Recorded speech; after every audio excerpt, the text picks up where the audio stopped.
எல்லோருக்கும் வணக்கம். நாம இந்த சீரிஸ்ல பார்க்கிறது தமிழ் மொழியில் பயன்படுத்தப்படும் ஹிந்தி வார்த்தைகளையும், அதே நேரத்துல ஒரே மாதிரியான உச்சரிப்பையும், அர்த்தத்தையும் கொண்ட வார்த்தைகள பார்த்துக்கிட்டு இருக்கோம். அந்த வகையில இன்னைக்கு 2ஆம் நாளான இன்று பார்க்க போற முதல் வார்த்தை என்ன அப்படின்னா, அதிதி. அதிதி அப்படின்னா விருந்தினர் அப்படின்னு அர்த்தம். இந்த வார்த்தை வந்து சென்ட்ரல் கவர்மெண்ட்லேருந்து அட்வர்டைஸ்மென்ட் குடுப்பாங்க. அதிதி தேவோ பவ அப்படிம்பாங்க.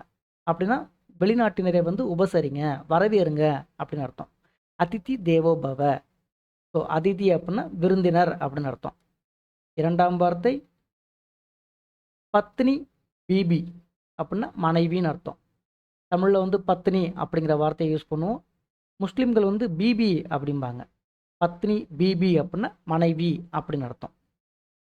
3ஆம் வார்த்தை கோபி. கோபி அப்படின்னா முட்டைக்கோஸ்.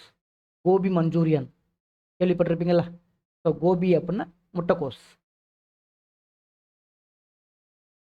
ஃபூல் கோபி அப்படின்னா காலிஃப்ளவர்.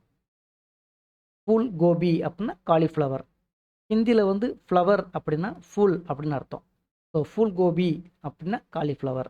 ஏற்கனவே கோபிங்கிறத பார்த்தோம். ஸோ இந்த வார்த்தையை கொஞ்சம் ஈஸியாக ஞாபகம் வச்சுக்கலாம். ஆனால் இது முழுக்க முழுக்க ஹிந்தி வார்த்தை. ஸோ இந்த கோபிங்கிற வார்த்தை உள்ளே இருக்கிறதுனால இந்த வார்த்தையை எடுத்திருக்கேன். ஃபுல் கோபிங்கிற வார்த்தையை. சரிங்களா?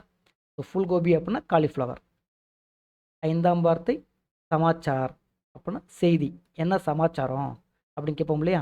என்ன செய்தி? ஸோ சமாச்சாரம் அப்படின்னா செய்தி.